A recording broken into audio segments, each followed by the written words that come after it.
Todos los libros, El Libro, un programa de Radio SOGEM sobre autores y más autores, conducido por Ulises Paniagua. Bienvenidos.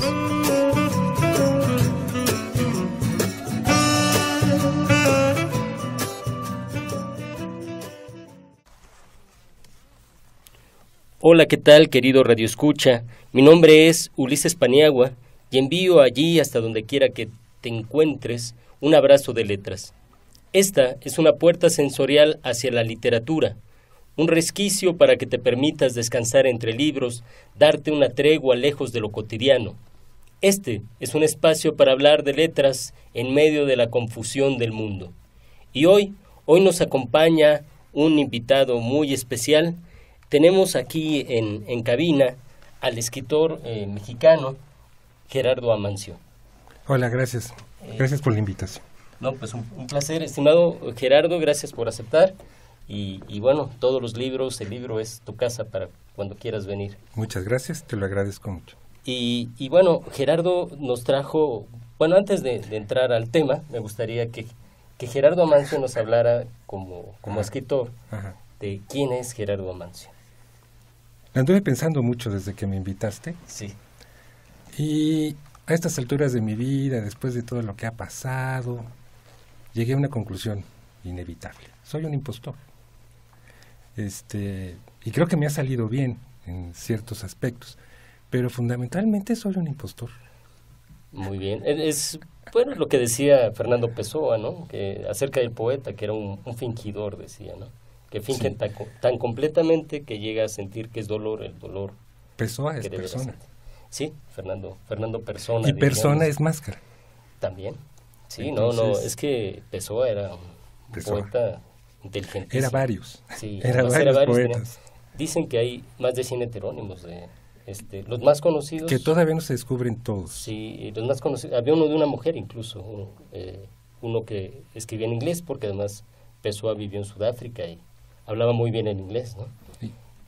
Todo podía pensar en inglés. Sí, en ese sentido, bueno, pues no ser un impostor tiene mucho sentido en la cuestión literaria, ¿no? Y en este mundo, ¿no? Posiblemente, pero ya en términos de definición, después de varios años, lo tomo como tal, como, pues finalmente un narrador es alguien que engaña, ¿no? A veces diciéndote la verdad. También viene de ciertos comentarios de gente que no me quería, que yo tampoco la quiero, que decían que yo no era escritor. Entonces yo siempre decía, no, yo sí soy escritor. Sí. Y luego de repente dije, bueno, y si tenían razón, ¿por qué no? Digo, no hay nada de malo. Claro. El asunto es que me salió bien.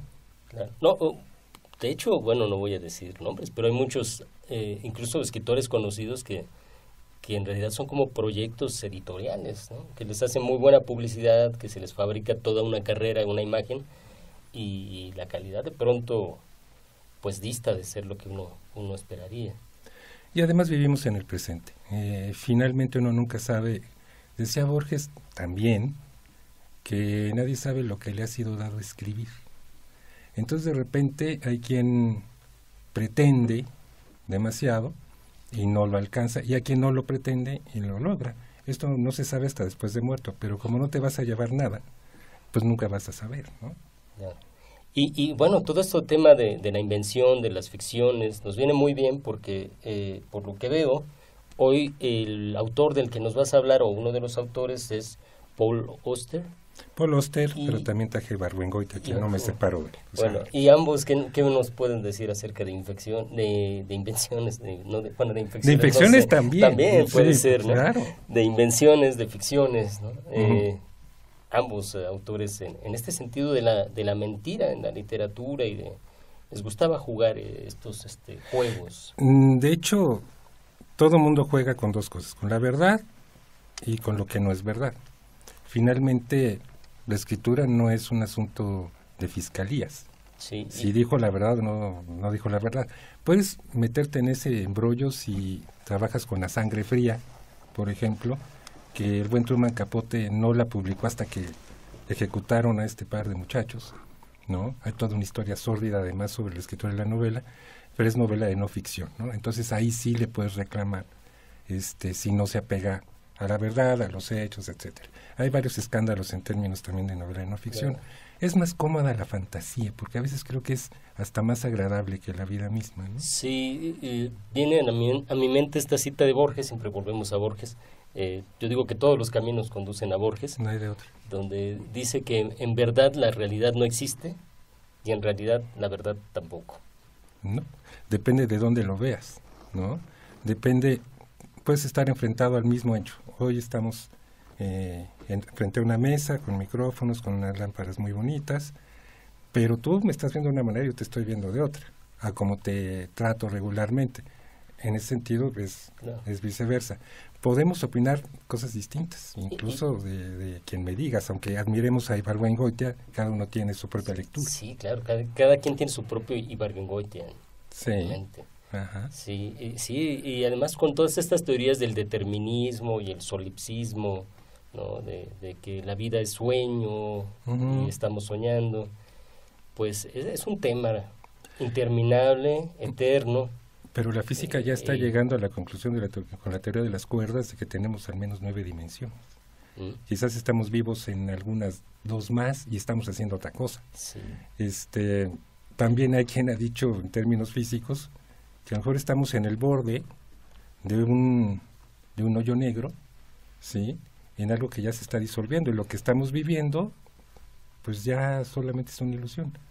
Podemos llegar a extremos tremendos, como decía Ibargüengoitia. Si usted quiere aterrorizarse, piense que dejó prendido el boiler, que el vecino de al lado es un inconsciente y se le apaga el piloto, ¿no? Y que pues, total, te va armando toda una serie de acontecimientos como para que corras a tu casa, claro, a ver si es cierto que se está quemando.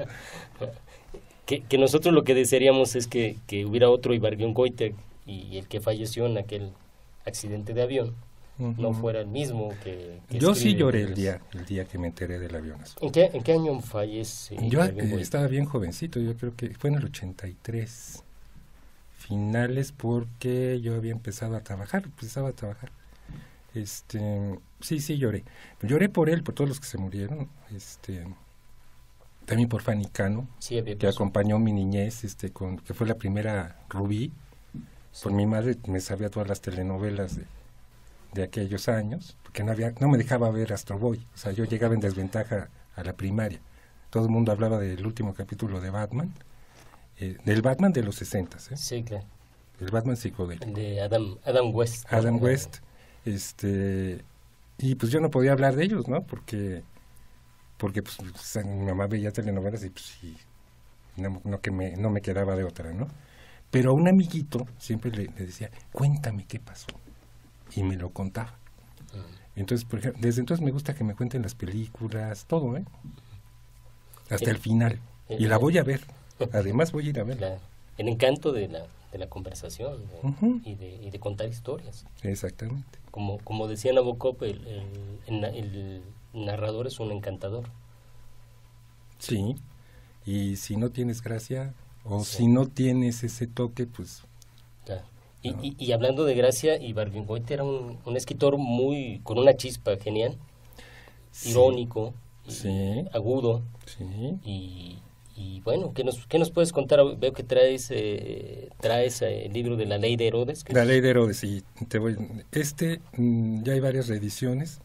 Alguien me contó que la antigua Joaquín Murtiz, que ya no es Joaquín Murtiz, así nomás, vivía de Ibargüengoitia. Precisamente fue un autor, y sigue siendo un autor de gran venta. Acabo de ver últimas ediciones de todos sus libros en una librería, y lo traje porque a mí me gusta hablar no nada más de lo que trata el libro, sino del libro que yo adquirí, y es una especie de deformación. Es la primera edición de La Ley de Herodes. Yo la obtuve, voy a decirlo, en una tienda de autoservicio. Yo estaba de vacaciones en la universidad. Un día, como me gustaba leer, pues me metí y había buenos libros, Sí, okay. Entonces lo vi a buen precio, me lo compro, voy a casa, lo leo, y cuando terminé estaba ansioso por ir por los demás. Entonces me compré como 7 libros de Ibargüengoitia y me los eché en una semana. ¿Cuál es el libro que más, o qué libros son los que más te gustan? De Ibargüengoitia me gusta Maten a León. En esa semana me eché Maten a León, Las Muertas, 2 crímenes, Estas ruinas que ves, ya mencioné Maten a León, Los relámpagos de agosto y La ley de Herodes. Luego me encontré con el tiempo Viajes por la América Ignota, que ya lo volvieron a editar, y una compilación de Sheridan que salió en Editorial Vuelta, y tengo la primera edición, ¿por qué? No sé, que se llama Autopsias Rápidas. Luego esas ya pasaron al sello de Planeta, Mortiz, una cosa así, y son los artículos que escribió para Excelsior. Sí, eso es... Con una muy buena selección. Estuve leyendo algo de eso y es tremendo también, como periodista, como en su columna. Era muy bueno, sí. Pero él reconocía que era muy cansado. Entonces también había artículos muy, muy buenos y otros que pues tenía que sacar. Sí, o sea, ¿escribía diario tenía que escribir una diario nota? Tenía que escribir. No, sí. Él lo publicaba cada semana. Cada semana. Cada semana. De hecho llegó a juntar como 500, tengo entendido. Pero él decía que le costaba lo que a las gallinas poner un huevo. Entonces, y así lo decía, ¿no? Porque cuando Julio Scherer, él cuenta, cuando Julio Scherer le ofreció, dijo, no, pues cómo no me sale, ¿no?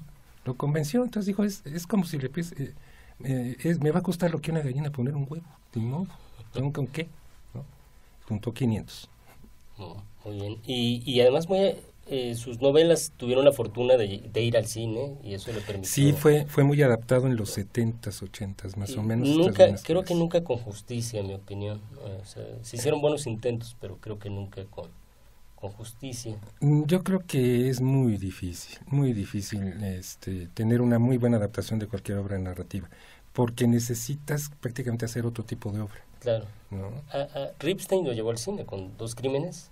2 crímenes. Que no está tan mal. No. Esa es mucho más reciente.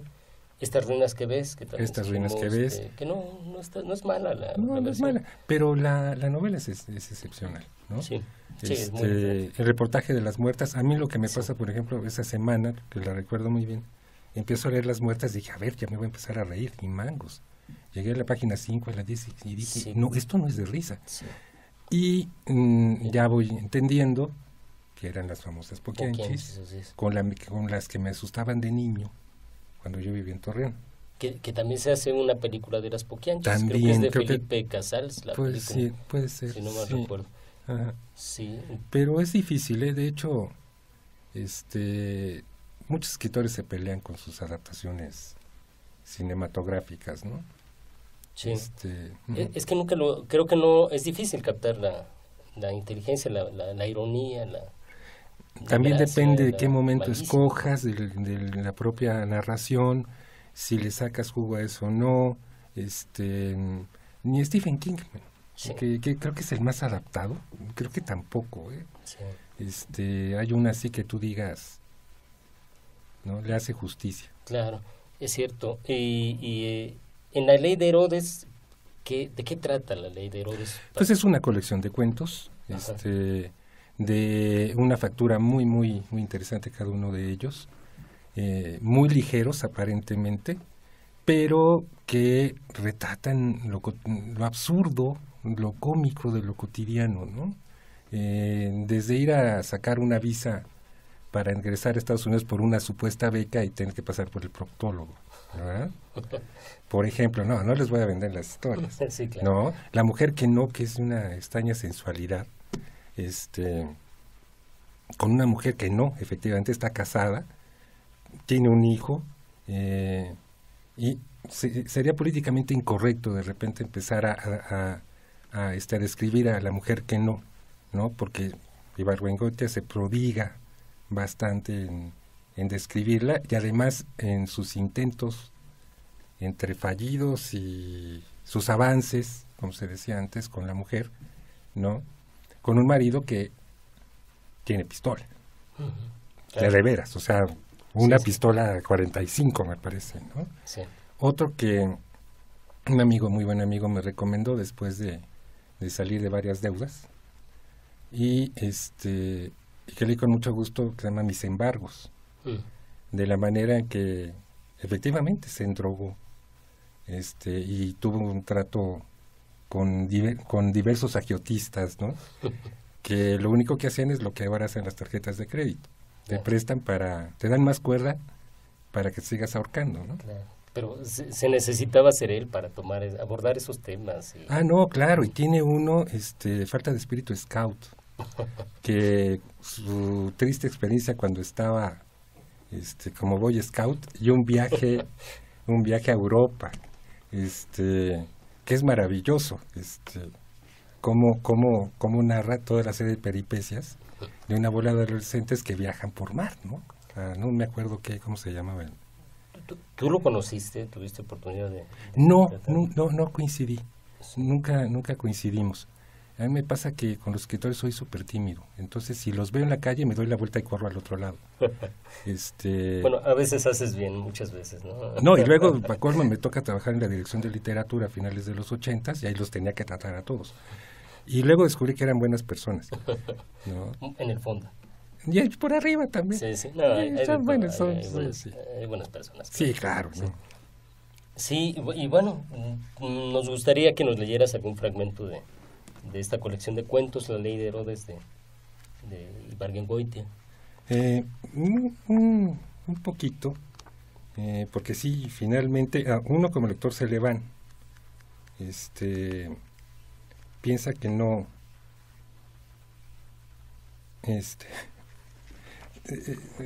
es un asunto, un fragmentito, por ejemplo, de falta de espíritu scout, Ajá. Una paginita, porque luego uno se pica y cree que son cortitos y no es cierto, No son tan se ven cortos. breves, pero no lo son. Sí, se llama Falta de espíritu scout y comienza con un diálogo. Además el hombre conocía las técnicas, ¿no? Si tú vas al Jamboree, me dijo el maestro Nicodemus, yo no voy. Yo lo miraba estúpidamente. Nunca me imaginé que se fuera a poner así. Eres un anarquista y vas a fomentar el desorden, explicó Nicodemus. Estábamos parados frente a la reja del elevador, en el edificio de 16 de septiembre, en donde estaban las oficinas de la Asociación de Scouts de México, de la Liga de la Adolescencia y de los fraccionamientos Lanas. Nicodemus era el jefe de la delegación mexicana al Jamboree. Yo era, no más yo, que entonces tenía 19 años y ganas de ir al Jamboree. Después de decir la frase que anoté allá arriba, Nicodemus cambió de brazo el portafolios y entró en el elevador. Yo había conocido a Nicodemus 7 años antes, cuando entré en los Scouts. Él era jefe del grupo 3. Yo venía de una escuela de barbajanes, plagada de hijos de la mano izquierda de generales de división, de libaneses recién llegados del Golfo y de judíos gigantescos que venían huyendo de Hitler y que nos golpeaban cuando nos reíamos en filas, porque creían que nos burlábamos de ellos. Lo que más me gustó del grupo 3 es que parecía escuela de señoritas. Había sido fundado por los hermanos maristas en una escuela marista. Era un grupo de niños decentes y bien portados. Nicodemus, que era el jefe en aquel entonces, no era hermano marista, pero había estudiado con ellos y daba clase en una de sus escuelas. Nadie decía una mala palabra. En las juntas nos enseñaban a curar heridos, a hacer nudos y a comunicarnos por medio del semáforo y de la clave Morse. De vez en cuando se leía el Evangelio y alguien tenía que comentar. Un domingo de cada mes había misa scout. Íbamos uniformados al Hospital de la Luz y en la capilla el padre Fanales, nuestro capellán, decía misa y nos echaba un fervorín escultista. Cada patrulla tenía un local, atestado de los cachivaches que los scouts sacaban de sus casas. En esos locales se hacían juntas en las que no sucedía nada importante, pero eran bastante divertidas. Cada 15 días había excursión, una vez al mes campamento y una vez al año campamento de topografía. Estábamos levantando el plano del Valle de los Dos Ríos, no sé con qué objeto, valiéndonos de varios instrumentos rústicos, una horqueta y 2 ligas, una botella, una pica grabada a modo de baliza, etc. ¿Les sigo? Bueno. No, bueno, si quieres bueno, yo quisiera que siguiéramos. pero no nos va a dar tanto tiempo. No, yo creo que no, porque... Pero bueno, lo que podemos apreciar aquí además es el lenguaje de Ibargüengoitia, ¿no? Es muy natural. A mí siempre me llamó mucho la atención de que es muy natural. Y además puede referirse a personas concretas, a instituciones concretas, sin ningún pudor. Al mismo tiempo que les pone nombres muy interesantes a sus personajes, ¿no? Sí. Nicodemus, ¿no? Me imagino a nadie que se llame Nicodemus, pero debe existir alguien por ahí, ¿no? El señor Fanales, ¿no? Entonces, ahí te vas. De repente aparecen sus amigos y gente de carne y hueso que tú conoces o puedes reconocer, y vas haciendo esta mezcla, ¿no? De tal manera que le da mucha verosimilitud al relato. Sí, yo conocí una persona que aseguraba que en estas ruinas que ves, el personaje de esta mujer que les gusta ver cuando sube la escalera, ¿cómo se llama ella? ¿Recuerdas? Ahorita no lo recuerdo. Bueno, que esa persona existe. Uh-huh. Entonces que cuando Jorge Ibargüengoitia escribe estas ruinas que ves, pues le dejaron de hablar. Este matrimonio le dejó de hablar porque uno de los personajes... No, porque es que además... existía. Ajá. Bueno, también sucede que te identificas, ¿eh? Sí. Igual no se trata de la misma persona, pero igual dices, bueno, yo lo conozco y quieras que no, cuando lees algo de él dices, quiero ver si estoy. Claro. Quiero ver si me reflejo, ¿no? No, el asunto es que le puso el mismo nombre, le puso su nombre. No, ya, olvidémoslo. Y con las mismas características. Olvidémoslo, no. Entonces era demasiado, no se puede. Demasiado de coincidencia. Pero eso habla de... Así era el genio de Ibargüengoitia. Sí, incluso para eso, para molestar, sí, ¿no? y cuando muere todavía le faltaba.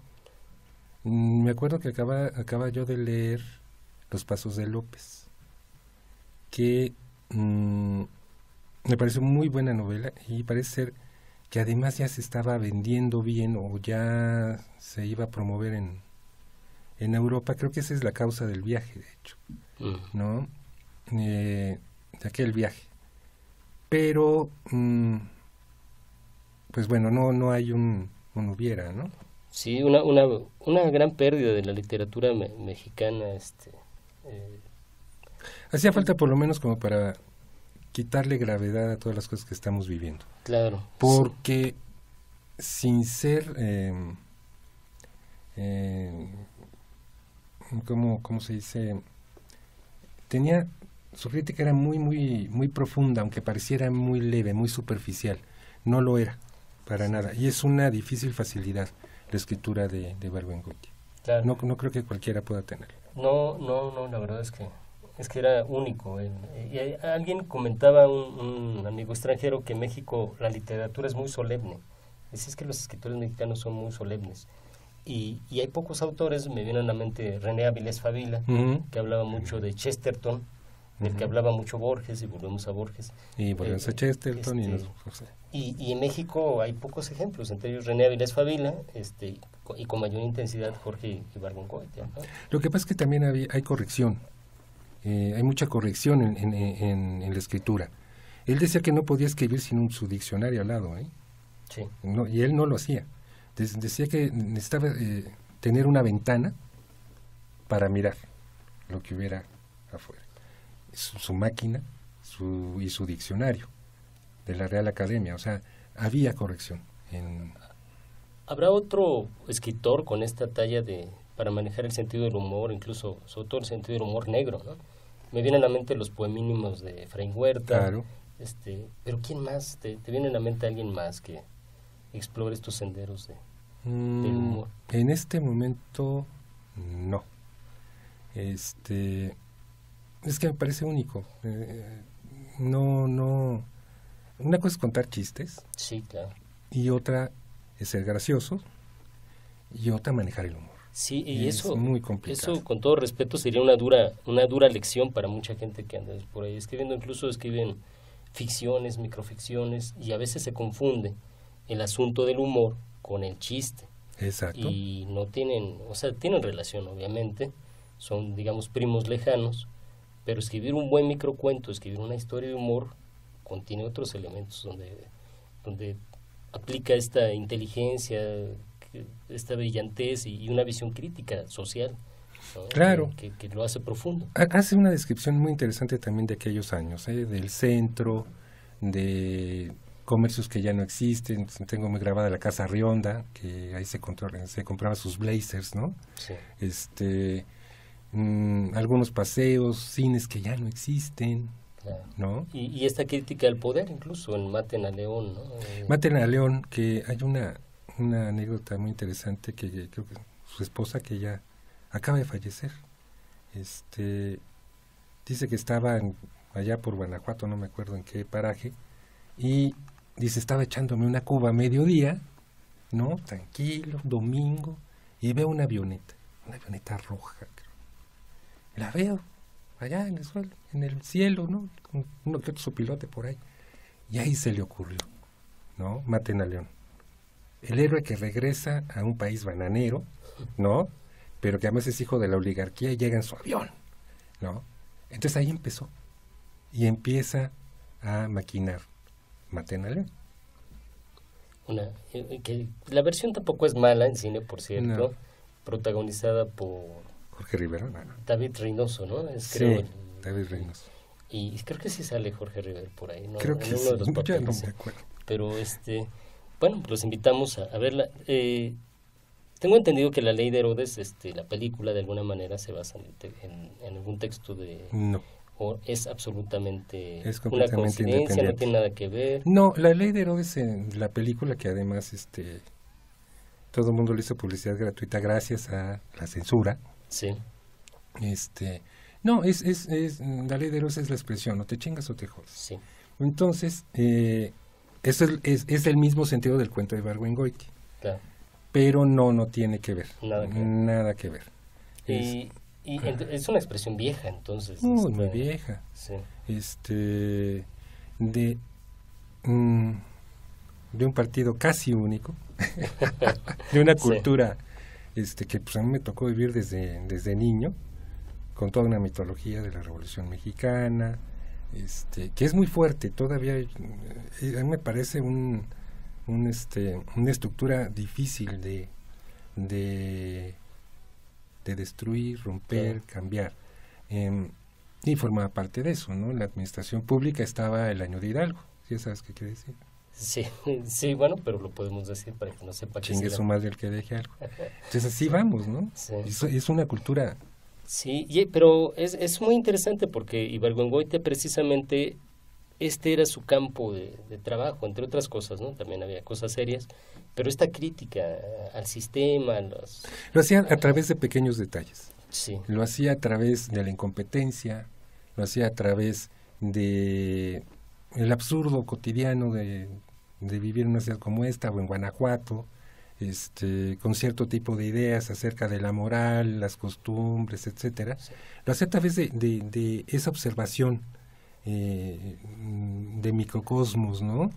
Que te dicen, no, pues podemos llegar al asunto de ser beato, ¿no? O sea, ¿qué es la beatería?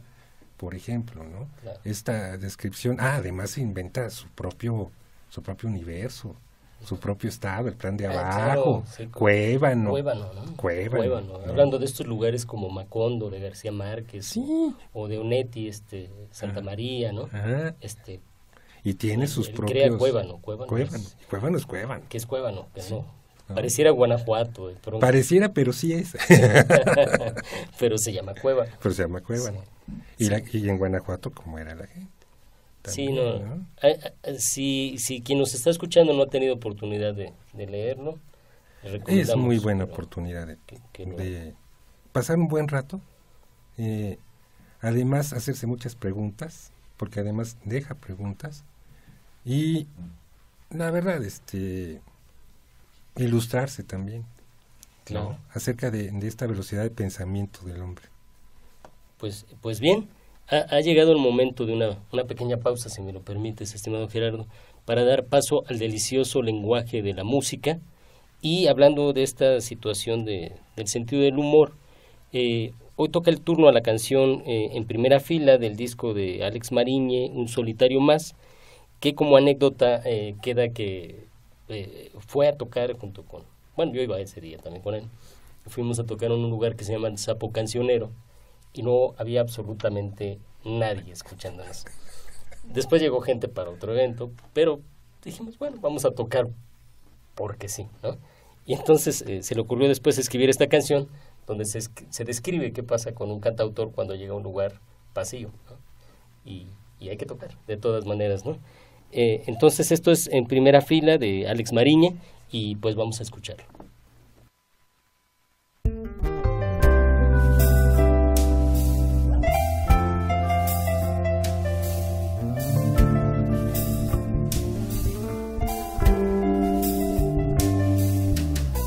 Las notas ya suenan, toco en solitario, acordes que cuelgan por el escenario.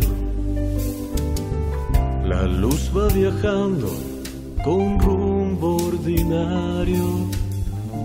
Sigo cantando sobre el escenario. Un ambiente muy frío, aplausos sin llegar. Un concierto sombrío en este lugar. Aunque la lógica me diga que estoy mal, que no hay público y nadie va a llegar, para mí no hay asientos vacíos, yo te canto a ti. Aunque parezca que canto en soledad, que nadie escucha mi voz en este bar, para mí en primera fila nunca faltas tú.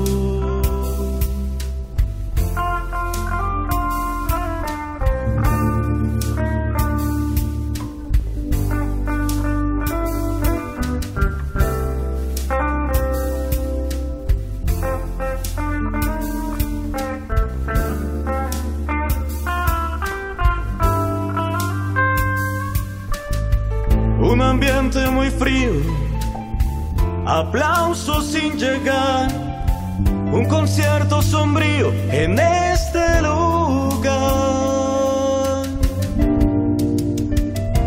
Aunque la lógica me diga que estoy mal, que no hay público y nadie va a llegar, para mí no hay asientos vacíos, yo te canto a ti. Y aunque parezca que canto en soledad, que nadie escucha mi voz en este bar, para mí en primera fila nunca faltas tú.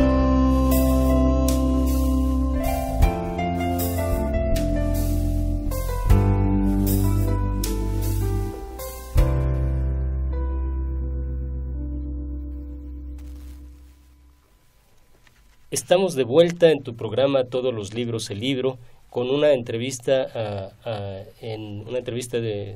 tenemos el honor de contar aquí con Gerardo Amancio, escritor mexicano, quien nos va a hacer una recomendación y vamos a hablar un poco de este libro, pero no tenemos el tiempo que quisiéramos, ese tiempo que siempre nos falta, y nos va a recomendar un libro de Paul Auster que se llama La invención de la soledad. Es un libro sobre la muerte de su padre y también un libro sobre su paternidad. Toda lectura está relacionada con el momento que uno vive. Creo que la lectura que uno recuerda y regresa a ella tiene que ver con esos momentos. A mí me sucede que en 2014 muere mi padre. Yo ya había, es uno de mis libros consentidos. Entonces tuve la necesidad de volver al libro. Porque cuando muere el padre, puede morir con él la memoria del padre. Y el hijo descubre que no sabe quién es su padre. Siempre lo da por hecho al padre. Pero solo cuando muere se hace preguntas. ¿Quién era mi papá? Hay un momento culminante en las primeras, es un libro muy, muy fuerte, de una gran intensidad, y es que él con su hermana se ocupa de limpiar la casa del padre luego de muerto, y es un momento muy, muy fuerte cuando dice, bueno, íbamos a regalar su ropa, yo llevaba las corbatas entre mis brazos, y en ese momento, cuando iba a depositarlas en una caja, me di cuenta que había muerto. Y no pude dejar de llorar. O sea, uno no llora cuando muere. Lloras cuando te acuerdas, ¿no? Cuando lo entiendes, ¿no? Cuando lo asimilas. Sí, pero es el objeto. Él estaba tocando las corbatas que eran muy preciadas para el padre. Porque además era un tipo que siempre vestía de traje y corbata. Y luego viene su reflexión sobre ser padre, una historia en relación a su hijo, y luego pues pasa, la vida de repente imita a la literatura. 2 meses después de muerto mi padre, me entero que voy a ser papá por 3ª vez. Entonces, mi paternidad en ese momento empieza otra vez a decir, bueno, ya tengo 2 que ya son adultos y me quieren, no me quieren, quién sabe, y viene uno, ¿no? Entonces se me juntaron las 2 cosas, igual que en el libro, estructuralmente hablando. Es una novela muy, muy, muy fuerte que trabaja temas de existencia que no debemos pasar por alto. Claro. Pues excelente recomendación, La invención de la soledad de Paul Auster. Recomendación que nos hace Gerardo Amancio, que hoy nos va a hablar también acerca de Gerardo Amancio. ¿Quién es Gerardo Amancio como escritor? Bueno, ya lo dijimos, claro. Pero vamos, o sea, ¿qué ha escrito Gerardo Amancio? ¿Qué ha publicado? He publicado 2 libros de cuentos, uno en el lejano 1988 y otro en 1991. Siempre me ha gustado el cuento, hacerle al cuento, como se dice por ahí, y investigar sobre el cuento en términos de cuál es su estructura. Entonces, mis maestros en términos de lo que es un cuento fueron Cortázar, él mismo Ibargüengoitia, Borges, que se sale de Borges, ¿no? Él mismo decía, a veces yo me imagino el cuento por el final, entonces tengo que hacer todo el recorrido inverso para empezar desde el principio, ¿no? Y llegar a ese final, ¿no? Sí, como este cuento de Carpentier, ¿no? Viaje a la semilla, que es... Sí, que es todo hacia el... Pero, por ejemplo, con Borges, en unas lecturas más profundas, hay cuentos como el Sur, por ejemplo, en el que el cuento va para atrás. Mientras el personaje se dirige su destino en el sur, va en un tren, aparentemente avanza, pero en realidad no, está retrocediendo en su memoria, pero además hacia el encuentro con una deuda del pasado. Entonces, muchos de los cuentos de Borges hay que leerlos por capas, como todo buen escritor. Entonces hay varias capas en Cortázar, en Borges, en Ibargüengoitia, aunque parezca muy superficial, pero hay varios temas. Rulfo, los cuentos de Rulfo son impresionantes también.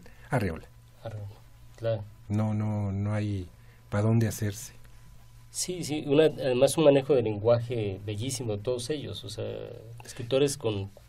Lo que pasa es que no solo el oficio, escribían correctamente. Sí.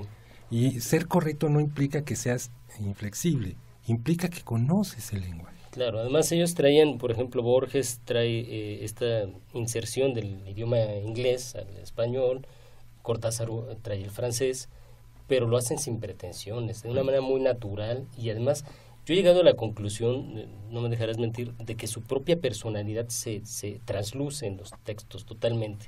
Cortázar hablaba como escribe, y Borges hacía lo mismo, o sea, era una invención de su personaje y de su lenguaje absolutamente congruente, y pues solo se puede calificar con la palabra genio.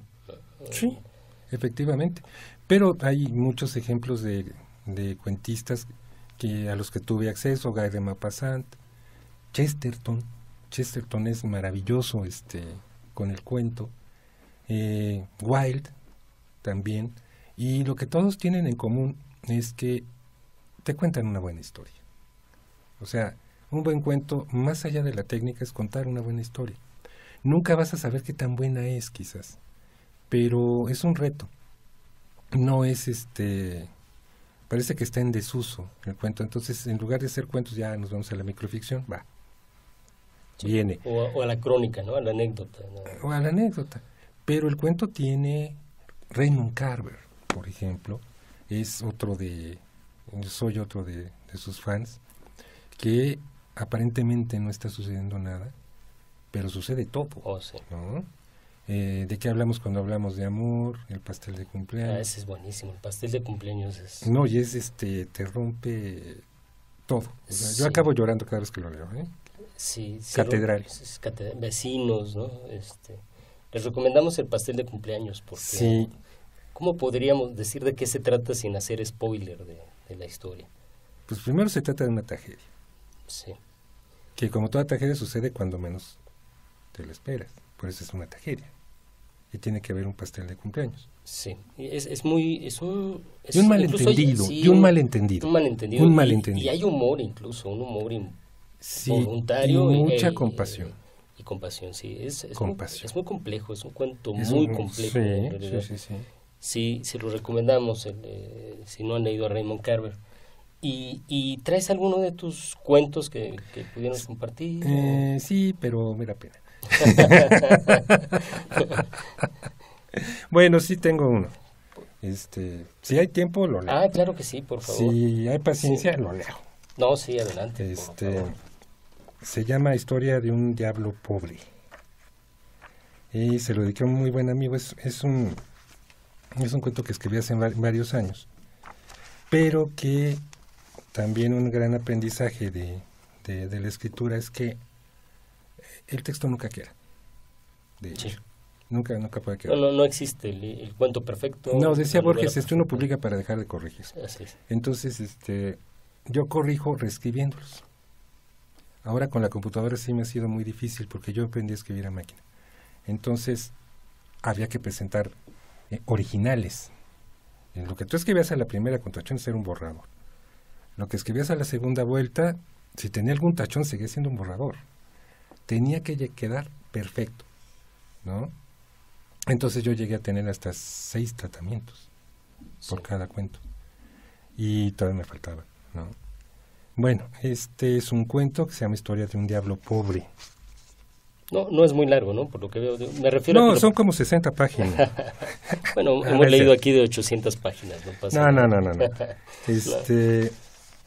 Es un cuento más o menos corto. Sí. Eh, Me refería a que tal vez, si no es muy largo, lo podemos leer completo. A mí me gustaría leerlo completo, Sí. porque vamos a esto.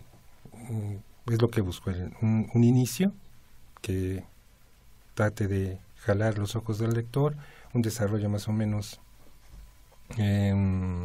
económico y un final que le dé la vuelta a todo, o se intente al menos ser. Como debe ser un cuento en la tradición clásica, digamos. Exactamente. ¿no? Sí. Que nunca está de más. Para mí me parece que lo clásico siempre enseña. Bueno, es que nos dejaron todos los modelos, todos los cánones.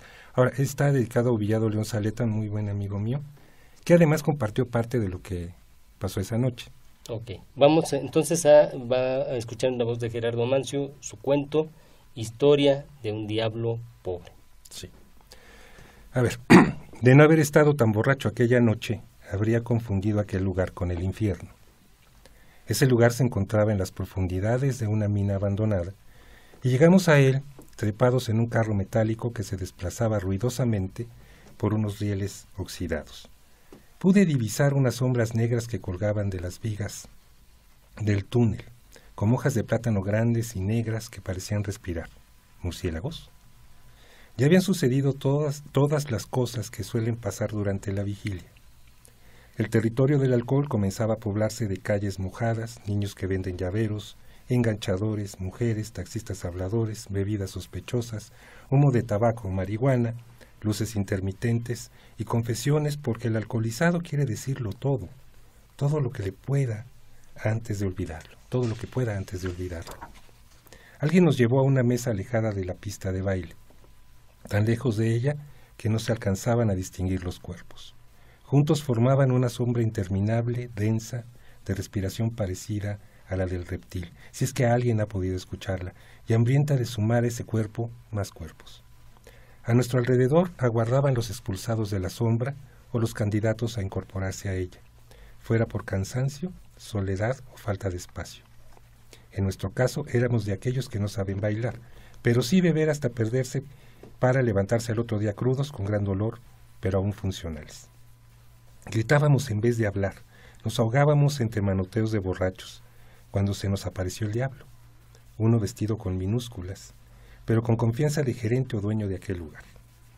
Cuando se unió a nuestra mesa, una de tres, o todos callaron mientras bailaban, o alguien bajó el volumen, o escuchábamos su voz en nuestras mentes, clara, sin distorsiones. Una sensación agradable. La conversación giró en torno a prácticamente nada, como las buenas charlas. Poco a poco el diablo dijo que nos estaba esperando, por lo que no era fortuito el haber recalado en aquel congal. Dicho lo anterior, nos preguntamos a qué chingadas horas morimos. Algo estaba mal porque no hubo juicio previo con ángeles vengadores, San Pedro, el purgatorio y todo eso. Solo éramos un par de borrachos en busca de más alcohol. Ahora que, de ser verdad lo que decía el diablo, aquella discoteca era el infierno, y los danzantes estaban condenados a permanecer ahí por siempre. Los que bebían y hablaban a gritos continuarían sus conversaciones. Sí, por siempre. Quienes esperaban su turno para ingresar a la pista esperarían eternamente. Lo eterno fastidia, porque nunca se acaba, nunca termina, nunca. Cierto, jeje, me respondió aquel ser haciendo énfasis en jeje, porque la suya no era una risa ni carcajada, sino un eco de algo indefinible. Ingenioso, ¿cierto?, prosiguió el ente. Miró la pista. El baile tiene sus reglas y sus secretos. Es una práctica humana de gran poder. En el movimiento colectivo hay pasión, deseo, fuerza, energía, sudor, pero no se puede poseer al otro, convertirse en él completamente como en el acto carnal. El baile es un preámbulo y aquí cruelmente nunca termina. Nunca nadie consuma nada. Sus ojos brillaban, sus rasgos parecían alargarse y su barba de perilla afilarse como un cuchillo. Ordenó otra ronda de Habana 3 años y brindó por la familia Castro. En ese momento las luces adquirieron mayor intensidad, tanta que las sombras se volvieron luminosas, sin dejar de ser sombras. No solo el de arriba conoce los secretos del espectáculo, lo dijo el diablo en voz baja, con el resentimiento del ángel caído, del empleado corrido. Nosotros, además de ser legión, también usamos la pirotecnia. Cuando los vasos estuvieron llenos de vuelta, medité sobre el discurso del diablo, así como en la incomodidad que me provoca estar cerca de una pista de baile, una boda, una fiesta de 15 años, un bautizo, un aniversario de casamiento o una celebración de oficina en la que nunca falta alguien que te obliga a bailar. Los funerales son el territorio en el que ningún coro entona el que baile, que baile, que baile, seguido del beso, beso, beso. Tanta amabilidad era sospechosa. Seguramente lo que seguía era negociar nuestras almas o comunicarnos los términos de nuestra sentencia. Así que estábamos muertos. Si es que estábamos muertos, pero no, deseaba hablar. Como dueño del lugar, este diablo se aburría muchísimo y, en efecto, ya estaba hasta la madre de esta rutina eterna. No deben olvidar que soy una víctima. El de allá arriba no aguanta nada, por lo que todos los que participamos en aquella rebelión tuvimos que conformarnos con ustedes, simples mortales. Nos la pasamos cuidando estas sucursales del infierno, haciendo tratos de almas por pendejadas y trabajando en esto y aquello. Con cierto aire de dignidad declaro, nuestro infierno es ocuparnos de ustedes. Mientras transcurría la conversación y a pesar de la borrachera, fue quedándonos claro que tratábamos con un empleado, un agente, un subalterno, luego de tantos años en la burocracia y actuando igualito a él. Éramos congéneres, colegas. Como nosotros, el pobre diablo necesitaba unas vacaciones. Estaba sumamente estresado, lo que se notaba en su tendencia al alcoholismo. No, me atajó. Nada se me sube y créeme que lo he intentado. No me emborracho ni tengo cruda. Esas dos cosas en mi caso serían una bendición, con perdón. ¿Ustedes creen que esto es mágico? Está de la chingada hacer cortes de caja, estar al pendiente de cobrar el cover, estar a mano con los inspectores del municipio, las auditorías del Seguro Social, enredarme haciendo cuentas o revisando los contratos de esta plebe que ven bailando aquí. Eso sin contar con las prerrogativas del sindicato, ya saben, las ausencias por notas buenas, derecho a vacaciones y todo eso. En la pista de baile los condenados comenzaron a bailar lentamente, porque pusieron una rola de las de pegadito. Sus palabras bailaban en mi cabeza y se juntaban con otras, se tomaban de la cintura y se acercaban el cachete, tal como en la pista. Parecía que todo adquiría sentido, como cuando un vendedor de seguros te convence de adquirir la póliza más cara. Me incorporé para ir al baño.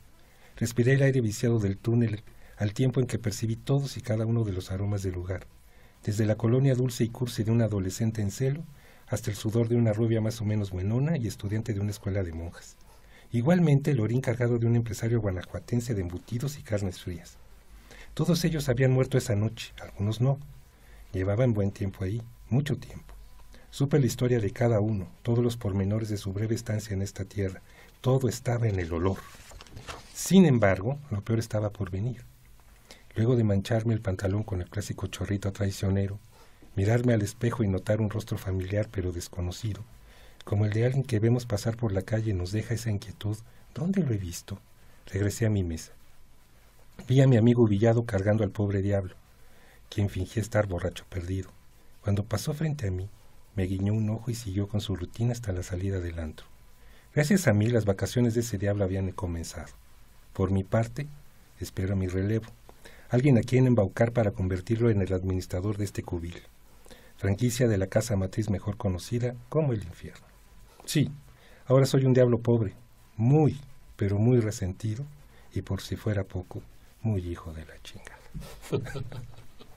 Bueno, pues ya lo saben, el infierno tiene sus sucursales burocráticas también. Sí, sí. Y de hecho, en muchos aspectos la burocracia puede ser un infierno. Puede ser un infierno. Pues un cuento de Gerardo Amancio y bueno, vamos a si me lo permites, Gerardo, vamos a la sección de trova. Y ha llegado el momento de escuchar una segunda canción, una segunda pausa para dar paso a la trova en todos los libros, el libro. Y tenemos la canción número 10 del disco Un solitario más de Alex Mariñe, donde hace un dueto con el cantautor Rafael Mendoza. Vamos a escucharlo.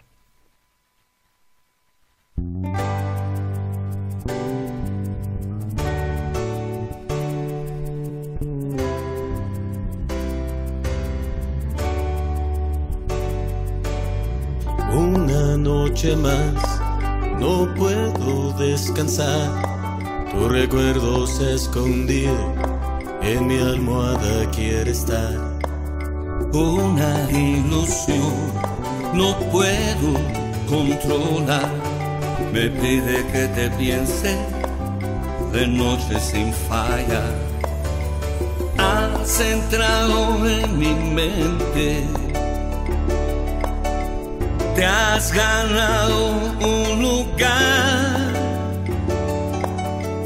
Has entrado en mi mente. Me has logrado conquistar.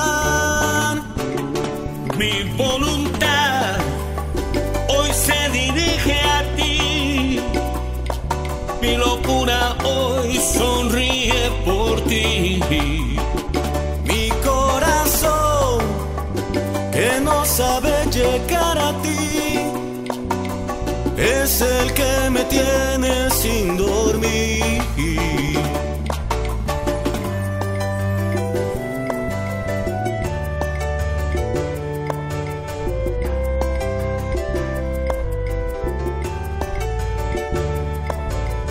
Otro día más, no te dejo de pensar. Tu belleza se ha adueñado de mis ganas de cantar. Una ilusión no puedo evitar. Me pide que me esfuerce por tus labios alcanzar. Has entrado en mi mente. Te has ganado un lugar. Has entrado en mi mente. Me has logrado conquistar. Mi voluntad hoy se dirige a ti. Mi locura hoy sonríe por ti. Mi corazón que no sabe llegar a ti, es es el que me tiene sin dormir. Dilo. Salte de mi mente, da un paso al frente y ven a mí. Salte de mi mente, quiero frente a frente abrazarte de verdad.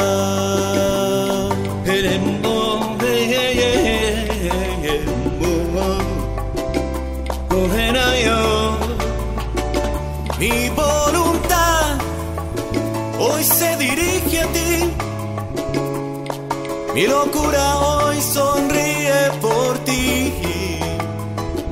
Mi corazón que no sabe llegar a ti es el que me tiene sin dormir. Salte de mi mente, da un paso al frente y ven a mí. Salte de mi mente, quiero frente a frente abrazarte de verdad. Yo no voy,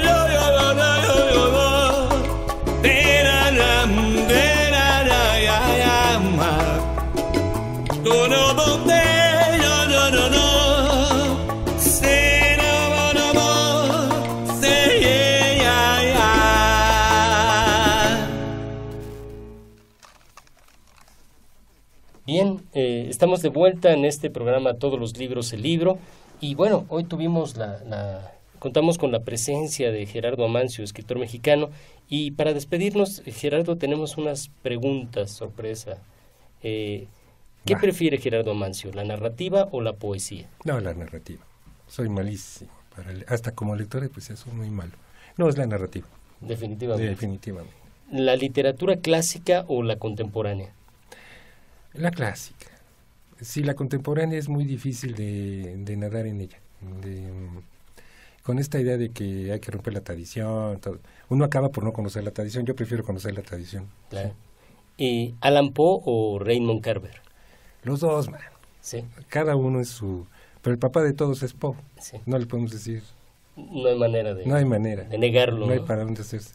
¿Octavio Paz o Efraín Huerta? Los dos. Los dos.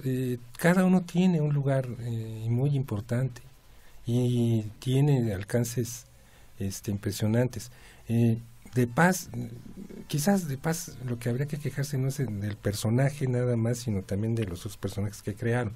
Pero es una obra espléndida, profunda. Yo leí a los 16 años El laberinto de la soledad. Lo disfruté mucho. Lo disfruté porque en la escuela decían, es que ahí dicen la palabra chingada. Ahí escriben la palabra chingada. Pues órale. No, pues sí. Me maravillé. Claro. Y bueno, para quien te quiera buscar como escritor en redes, no tengo. ¿No tienes redes? No tengo redes. ¿Hay alguna forma, algún libro que consigan? Tampoco. ¿En internet, en un blog, en alguna parte? Tu obra anda por ahí. Anda por ahí. Soy anacrónico, soy saludablemente disperso, ajá. Anónimo, anacrónico, difícil de encontrar. Excelente. Bueno, pues ahí congruente totalmente con una postura ante la vida y ante la literatura. Uh-huh. Gerardo, pues un placer que estés aquí en Todos los libros, el libro, esta es tu casa. Muchas gracias, me divertí muchísimo. Sí, yo también, la verdad, muy buen cuento. Muchas gracias. Y pues bien, eso ha sido todo en tu programa Todos los libros, el libro. Tu amigo Ulises Paniagua te recuerda que nos escuchamos la próxima semana a la misma hora para seguir conversando acerca de literatura, de autores y más autores. Y recuerda que, como dijo Borges, de todos los instrumentos del hombre, el más asombroso es, sin duda, el libro. Los demás son extensiones de su cuerpo, pero el libro es otra cosa. El libro es una extensión de la memoria y la imaginación. Hasta la próxima.